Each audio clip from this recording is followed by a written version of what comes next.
Hello and welcome back to the Heart Connection with myself, John Toivonen, and of course, as always, with me, the lovely Diane, but you can't see her. Diane Bishop, her camera is not working right now, unfortunately. Sorry, Diane. Hello, I'm here, everybody. She's here I'm here, in present. voice and spirit. So first of all, I want to remind everyone where they can find us on YouTube, rockfromtheheart.org.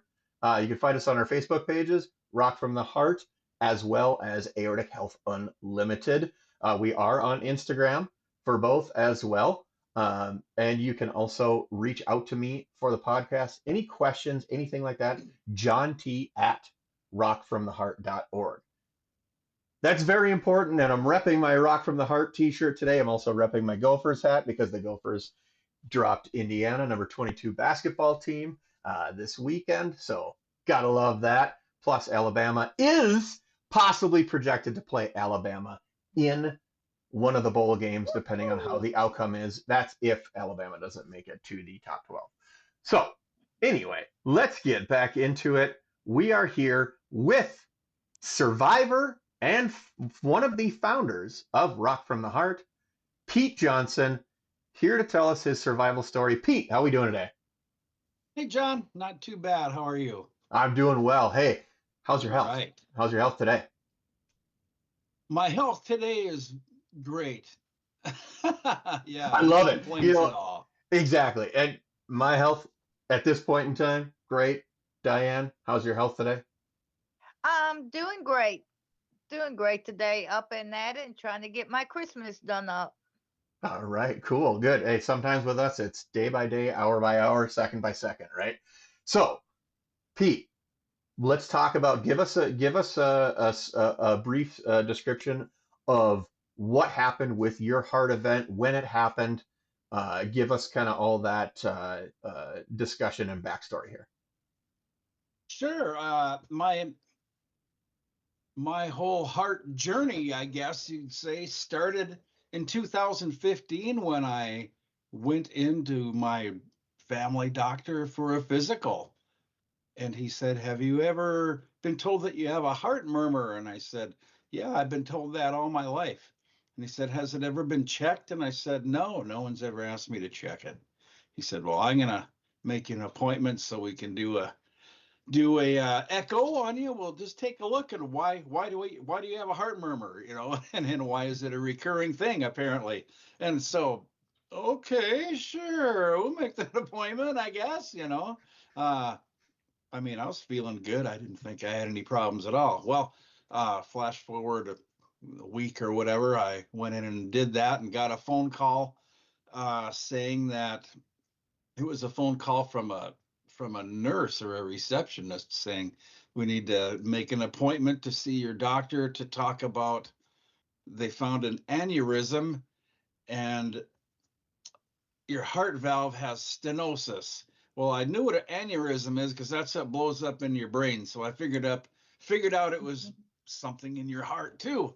You must be able to get those down there. So, because I'd never had any heart issues, You know, and not a heart attack or anything. yeah, and you bring up a great point about like the lack of knowledge that Yeah, most of us had about aneurysms, dissections, things like that. And you point out, I was just talking to my wife about this. My mother-in-law has had a heart murmur her entire life, and I said, listen, you got to get to the doctor. They've got to listen at it again because a heart murmur is one of the first signs of valve issues or those yeah. heart issues. And um, not every doctor can hear it. It takes a trained ear. There's a lot of Hmm. people that I've heard say that not every doctor can hear it. So it's great that your doctor heard it and finally said something about it. Oh, yeah. So Absolutely. so where did Yeah. that kind of lead you after that? Getting out of the hospital, things like that. Where did that lead you, and what sort of things did you see in the first couple months coming out of the hospital? Well, between that appointment and being in the hospital was like a year and a half, a year and 3/4. I was able to, they checked me every 6 months. So I was living life in 6 month chunks Do we make plans? No, you might be dead. Okay, we passed that 6 months. They said you can wait another 6 months. Okay, well, let's make some plans. And it was really wearing on my wife and I, really living life in 6 month chunks. And anyway, I finally made it up to my surgery date. It was time. The measurements dictated that it was more risky to not have surgery than to have surgery. They just have their scale and they measure how quickly my valve was closing and how big my aneurysm was getting. They said, ding, it's time, Pete. So I could have done it probably 6 months after my appointment, but when they gave me the choice, it's like, well, if it might kill me, I want to be around for another day. So I decided it was time to man up and get that thing fixed, because I was a big chicken about the whole thing. They never should have given me a choice. They should have said, you got to do this now. And they finally did say, you got to do this now. Well, I listened. They're the experts. exactly. And you make an excellent point. Pete, you're the first one on our show that we've talked to that had a choice. Myself and Diane, we didn't have a choice. It was like, Nope. dissection, you gone, Yeah. or you're gone. Like, it's either pine box or surgery table. That was the only choices. So it's Yeah. interesting to hear from someone that had that choice, and I'm sure that it probably weighed on you a little bit. Like you said, I mean, I could be dead, or let's just get back to living. So that's Yeah. how did you handle that mentally? Well, not very well. And that's what started Rock from the Heart. Really, I just told Amy, this is when I was in the hospital. I said, hey, once I'm through this and upright again and all this, we need to do like something. I'm a musician. I play in some different bands, and said, well, maybe we can do a little band thing and have some. Oh, Diane is back. Diane's here. Okay. Do a band thing. Do a band thing to raise money for heart education or something. Yeah. And that turned into getting Night Ranger, and then my band would open for Night Ranger because their drummer had the same surgery as I did, or a very similar one, about 3 months before mine. So we contacted them, and they thought that would be a cool idea too, to help just heart education. I mean, they were all over it too. So that started Rock from the Heart. We had a bunch of people coming from out of town, and we're people from out of town. Wow, what are they going to do? Well, maybe we could have some doctors speak the day before or something. So that turned into what we now call aortic ed. Yes. Yeah, which is that's the engine behind Rock from the Heart. Then the concert is the fun part, I guess. Yeah, exactly. Like the aortic ed, that's the professional part. That's the collared shirt event, maybe. The rock part. I was debating on whether I should wear my Rock from the Heart or my Def Leppard shirt, because I saw them in concert, which would be nice to get them for Rock from the Heart. Yeah. They might be a little too much. Right.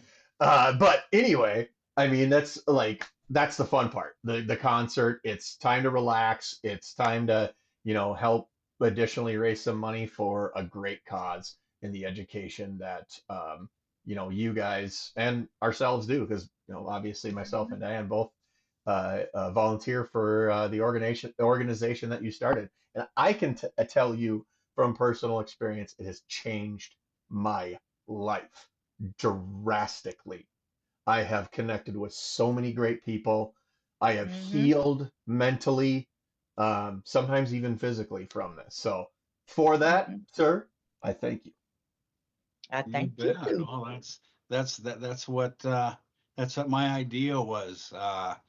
I'm I'm a person who has partaken in the 12-step meetings for about 17 years now, and I was kind of thinking, hey, maybe this might work kind of like that. Get people, birds of a feather, together, and they start talking about things, and you feel better.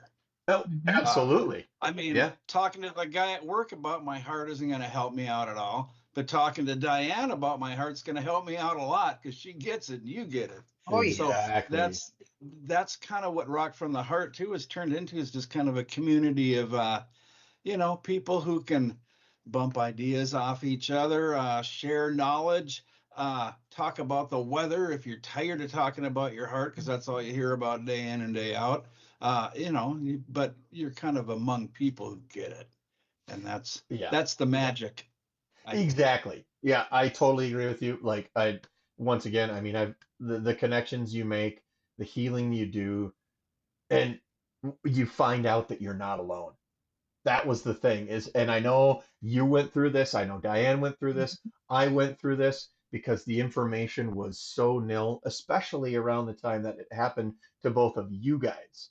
I'm Right. more recent than you guys. So there was nothing out there as far as I'm understanding, Pete, when you had your surgery and you had your valve and your aortic sleeve replaced, correct?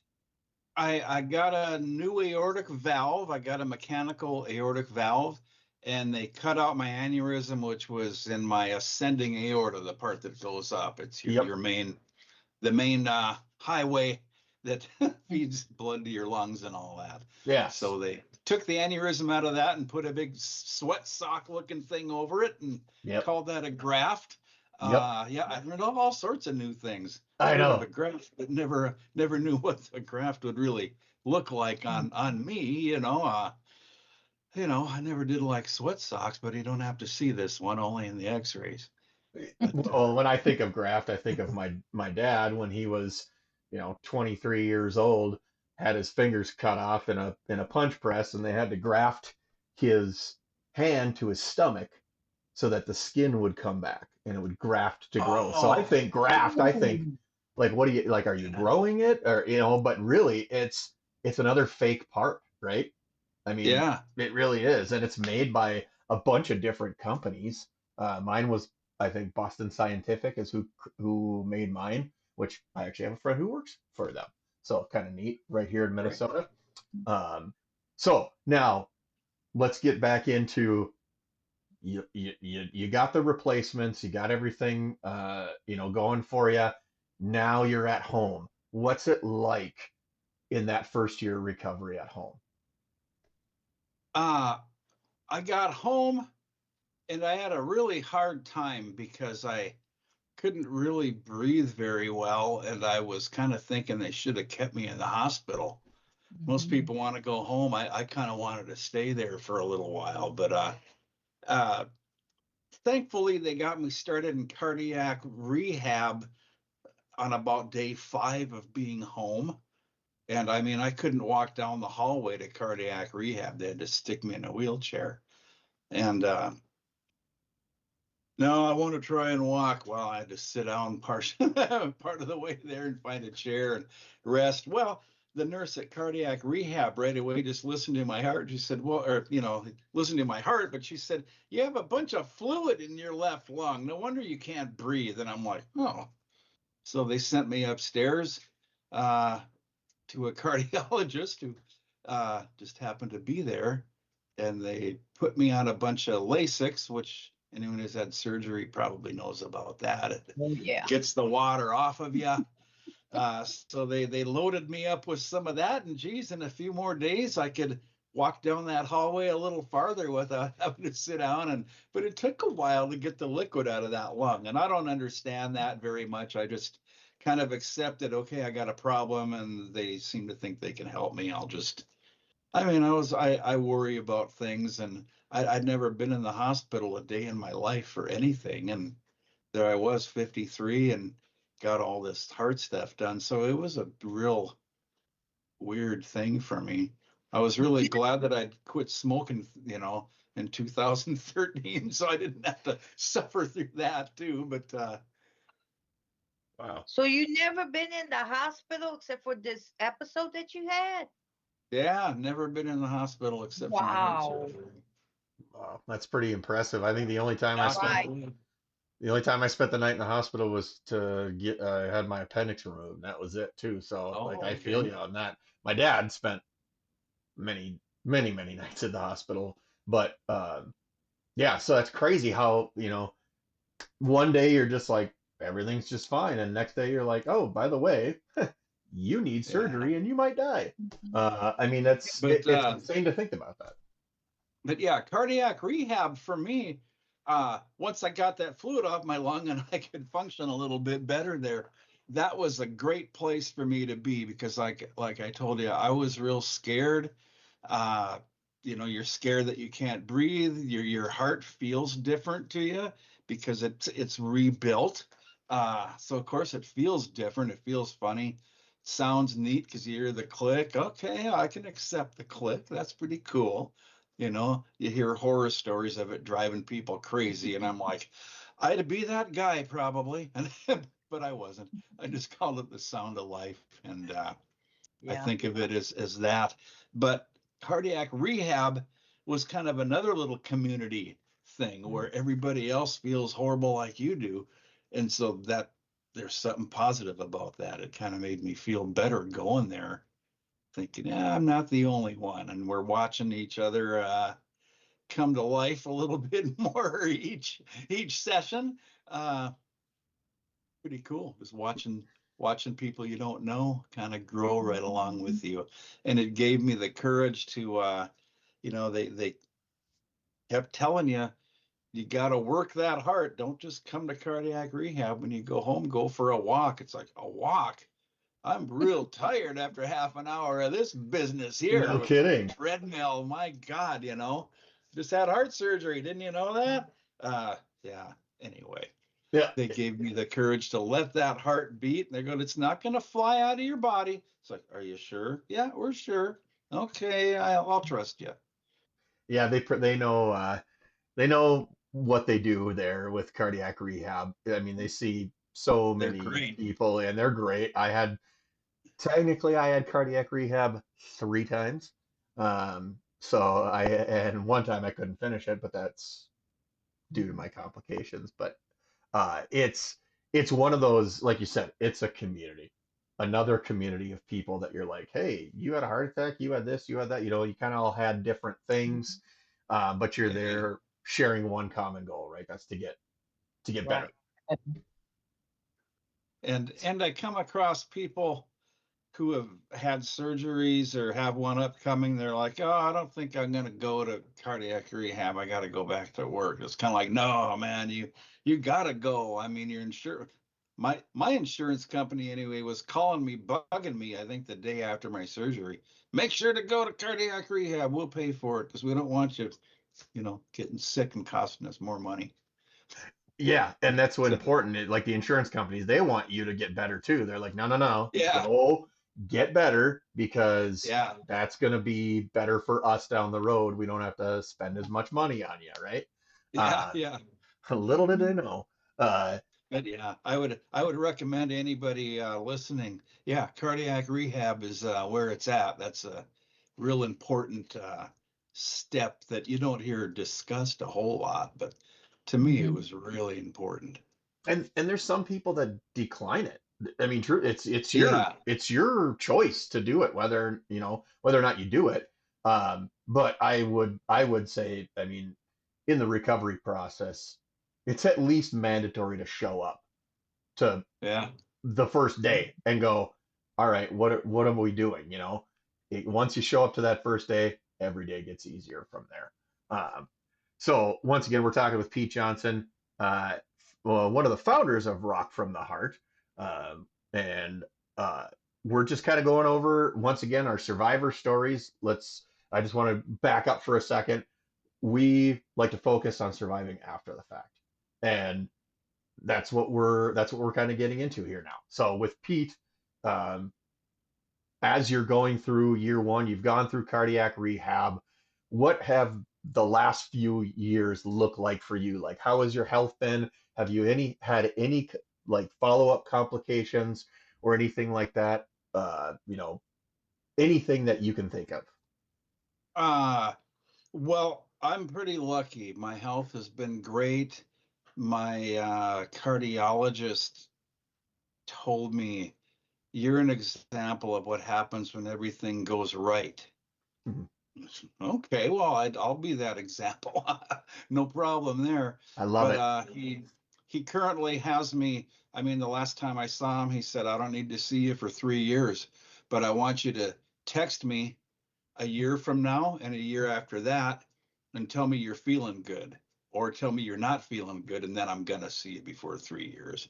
But text me and tell me you're doing all right. That's So awesome. I've done that the last couple Januaries. Hey, I'm feeling good.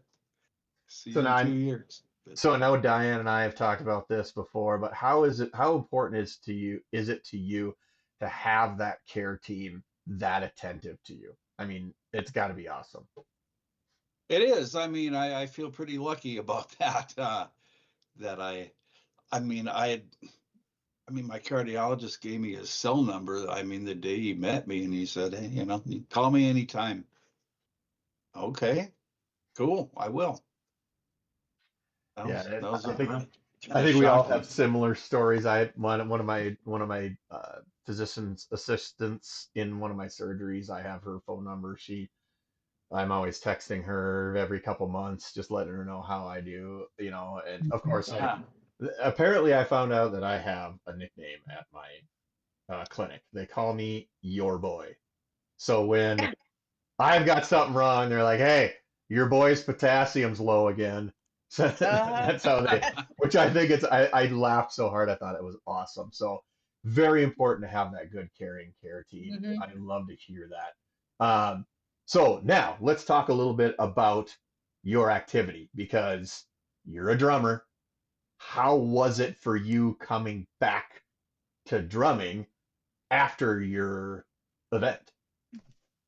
Well, there was no barometer for drummers on, how do you handle the sternotomy? How long before you can drum again? So I took a video of myself drumming before my surgery and saved it for my first appointment after surgery so I could show the cardiologist and say, playing drums isn't like Animal on the Muppet Show. That's not what it's all about. This is what it's all about. And here's the video. And he looked at it and he said, okay, you can start doing some light practicing now, like when you go home, which was like at a month. And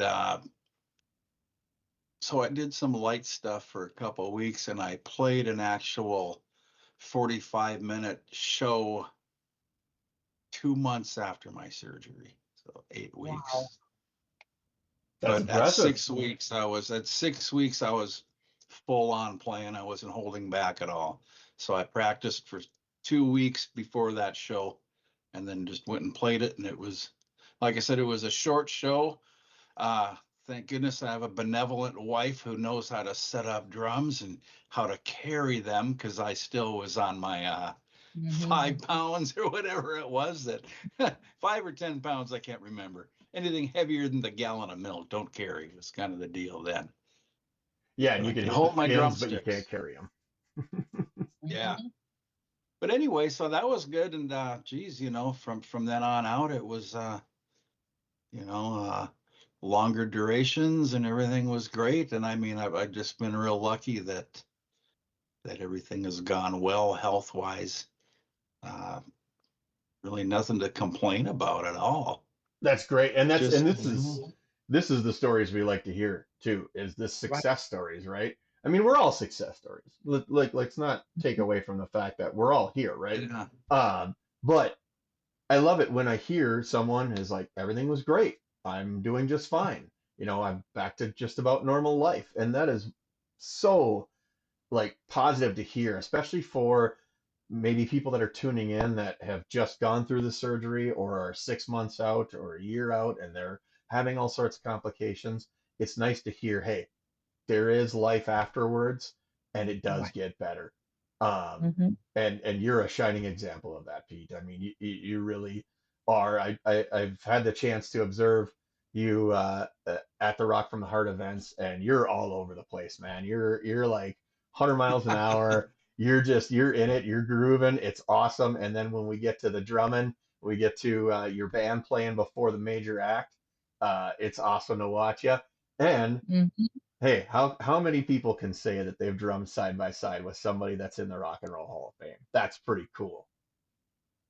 she gave me a kiss too. So that's I can brag that I kissed a go-go. Oh, Gina Shock of mean, the that's Go-Go's. I She's can't even believe that myself. I think I'm oh, lying, but no, she's smooched me a couple times over our Oh, course of being friends, and it's like, oh, Go kissed me. That's so nice. and you know what? What a great person. We're hoping to have her on the show at mm-hmm. some point in time as well. Friend of the show, Yeah, friend of Rock from the Heart. She ends up coming to our events as well. Pete gets the opportunity to yeah, get up and drum and play some songs with her. It's awesome. Uh, and so now we're coming into Rock from the Heart season, right? We're not too far away. It's February. Yep. It's over the weekend of February 13th, 14th. The symposium is on the it'll 13th, and that is at Canterbury Downs, at Canterbury Park, as well as the concert opening act, the VGs, and then the Hype is going to be yeah, playing. So, a couple of Mm-hmm. local bands. So yeah. that's going to be so much fun. I can't wait to be there and see you guys. Yeah, we're keeping the acts more local this winter, doing a 70s and 80s theme thing. So yeah, my the new group that I'm playing with, it's kind of taking Minneapolis by storm called the VGs. It's Bee Gees music with three women in front, and they dress the parts and they Nice. dance and harmonize. They're just awesome. They're real talented. So And the band is hot and it's pretty good time, yeah. that's awesome. And so, you say you play Bee Gees music. Now, I got a question for you because I kind of am a old school music kind of guy. Okay, do you play anything pre 1970s Bee Gees, pre disco era Bee Gees? Because for a lot of people Yeah. that don't know, the Bee Gees actually sounded more like the Beatles when they started. Yeah. Yeah, we do all the eras. I mean, the Saturday Night Fever era, that's, about four songs. But yeah, and we do a VG's set, and then after that we do a kind of a disco party set of music that was around the time of Saturday Night Fever. So you'll probably hear things like Boogie Oogie Oogie and Le Freak, some old favorites like Yeah. that are songs that I kind of giggled at when they were new when I was a kid because I was into Kiss. But now that drumming on them's a lot of fun, and they're pretty. They're not easy songs to drum on. They're pretty kind of a workout. Playing Le Freak is a good workout. It is. Well, I never would have everyone's thought that until I did it myself. well, but it's great, and you do a awesome job. Anytime I've heard you, it's going to be awesome. I can't wait. Um, so if you want to get tickets to either the symposium's completely free to go to. There is a dinner, a survivor dinner that we have that evening as well. There are tickets for that. It does cost, I believe it's somewhere around $37 for the dinner. And then on Saturday for the concert, you can also purchase tickets for that as well. $30 gets you in the door. We're gonna have a casino night, and we're gonna have all sorts of fun stuff going on with that concert as well. Tickets you can find at rockfromtheheart.org. You can also find it through the Facebook page on Rock from the Heart. We also have shared on Aortic Health Unlimited as well. Correct. So Yeah. Pete, we got Oh, and through. I should Oh really yes, say that after the VGs play our first set, the Hype will come and close out the night with their '80s thing, and they're a '80s hair band, a tribute type of thing. I mean, it's just party rock, Motley Crue, Poison, that kind of thing, and they're real good. They're guys who have been around a long time, and I don't know what more to say about them. They're awesome. That's why we asked them. yeah, and they've got a great following. I know they've got a lot of people that Yeah. love to go watch their music. I've watched a little bit. I think they've got some videos out there, little promo videos and stuff, and they sound awesome. And I'm excited. I cannot wait for that event. It'll be great. So once No. again, Canterbury Park, we'll all be there. Hey, we're faces. We're people that are extremely approachable, by the way, just Mm-hmm. because Pete's a famous drummer and we're famous podcasters, of course. It doesn't mean we're not approachable. I'm just kidding. We are not famous. We're just here to do the work that we're meant to do, right? So, uh, Pete, any last thoughts? I'm going to let you get out of here early. Any last thoughts? Anything you want to share? Anything you want our listeners to know? Because I mean, hey, this is where without Pete, without Amy, we don't have this. I don't meet Diane. I don't meet all you guys. So once again, thank you for that. Is there anything you'd like to finish off with our listeners, or anything else that you'd like to tell us? My wife handed me a note and Oh, said, you didn't tell them that you also got a pacemaker during your surgery. yes, you did. I forgot about that. Sorry. Let's So, back up. Let's heart go back to the valve, pacemaker. graft, pacemaker. I forgot about that. Pacemaker was, yeah. I had my surgery 5 days. Well, after my surgery, they said your top part of your heart's not really communicating with the bottom part of your heart very well because we dinged your electrical. Let's give it a couple days and see if it kind of hooks itself back up. Well, that didn't happen. So on day 5, they rolled me back down and put a pacemaker in me. And that about made me clinically depressed because I was very bummed about that. Mm-hmm. Yeah, I've never been clinically depressed, but I think I may have been for a couple of days there because I felt so horrible about that thought. Because I thought, I've waited almost 2 years. I made it through this surgery. No one's touching me again. Yes, we are. We have to. You Sorry. can't go home unless we do. So what do? They wheel me in and I'm on the drugs because they're going to sedate you and let you stay awake while they put this pacemaker in, right? And what's the music that's playing in the background is Don't Go Breaking My Heart. I'm the last one of the day and they crank the tunes and this team comes in. I'm going, you realize what tunes are on here, don't you? You know? And I was kind of laughing at that. But anyway. That's great. That's awesome. I mean, it couldn't be more fitting, right? Don't go breaking my heart. I just thought, You is gotta this like a cruel joke? I mean, and seriously, don't break it, man. It's delicate right now. I didn't think they actually done that, play music while they operate. I've always seen it on TV. So you're telling me they actually do that, Pete? Yes. When my pacemaker was put in, they were jamming on Elton John. Yeah, and they were all in a good mood. I'm going, if you guys are in a good mood, you do better work. So you do what That's you got to right. do.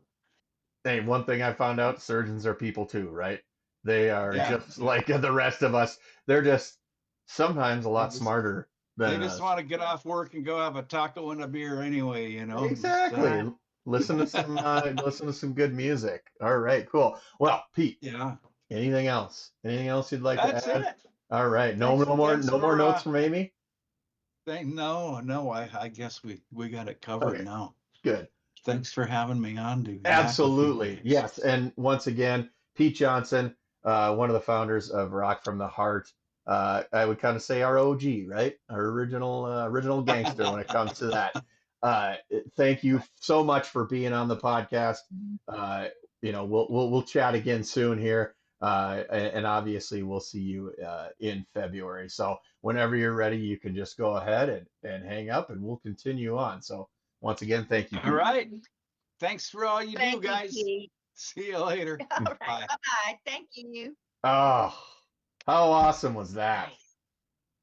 Nice. I love Pete. Pete is a great guy. He's one of those guys that just, no matter what, he always has like a smile on his face, and he's always got something positive to say. Like you go up to a Pete, how's it going? He'll might say, you know what, it's not going good, but he'll turn it positive. And it's great. It's always good to hear him talk. So love Pete, love Amy. I know. Very bubbly. I know. That's what I love. But going back to everything we were talking about, meeting people when you go there, the first time, it's like that I ever went, the very first time. I don't think I met you then, not the very first time, but I was like, okay, but then it's just like, all right, I could feel this is second time, people got to know I'm a people person anyhow. Everyone was so approachable, so fun, and you get to be so personable with people. And it's really important to do that, John. And when Ricky came, I mean, Ricky thought that I was playing around, which I do play a little bit, just a little bit. But he was sitting there, and I mean, he's definitely got the brother bond with you and Joshua, Yeah. But I mean, he gets it, and he is going to join us February. I got his ticket. Yes. Big Rick's coming, All and we'll right, be Ricky. signing on Wednesday. All right. Good, good, good. That's awesome to hear. I Signing love, on Wednesday, so you know, yes. and for anyone that can get there, once again, our Rock from the Heart event, the symposium on Friday, February 13th, and then Valentine's Day is when we have the Yes. concert. Valentine's Day, February 14th, all held at Canterbury Park. You can get your tickets online at rockfromtheheart.org. Once again, um, oh man, just what a fantastic interview. Once again, absolutely love Mhm. Pete. He's a great guy. So, with that being said, you know what? We're not going to take up too much of anyone's time anymore here. We're going to let everyone go, get back to what they're doing, and come back in a couple of weeks. So, Diane, any final thoughts for you today on the show? It was great for him to share the story, and then I'm hoping that people would get the word out about the importance of attending a Rock from the Heart event and how everyone becomes so personable. And Pete's such a great drummer to double drum with a Hall of Famer and not skip a beat is awesome. And you It know is so what? awesome. They did have the beat. Yes, A they little joke did. there for you. A little That's Go-Go's joke it. for you That's there. it. uh, Uh-huh. all right. So, okay. I last time I forgot to do my final thought. This is a segment of the show that I wanted to do, wanted to add it in. I forgot to do it Okay. last time, so I'm gonna do my final thought here right before we leave, and then we'll go ahead and end it from here. So my final thought for the day is when I came out of my last surgery, like Pete, I didn't walk very well.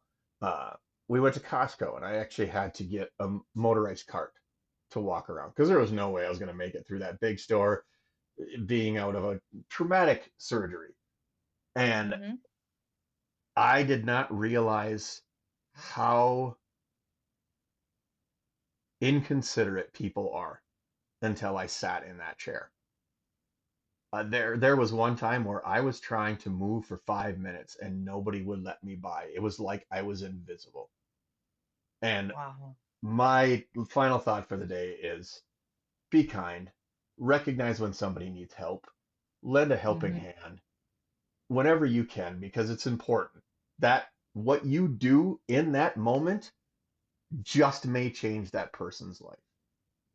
Look at them and say, hey, do you need some help? Or how are you doing? Mm-hmm. Can I help you? That instance right there could change that person's life. They may have been having a Mm-hmm. bad day. They maybe need someone to talk to for a minute.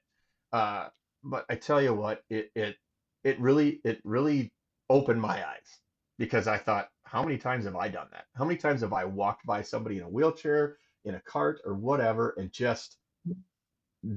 they were trying to do something, and I just completely ignored them.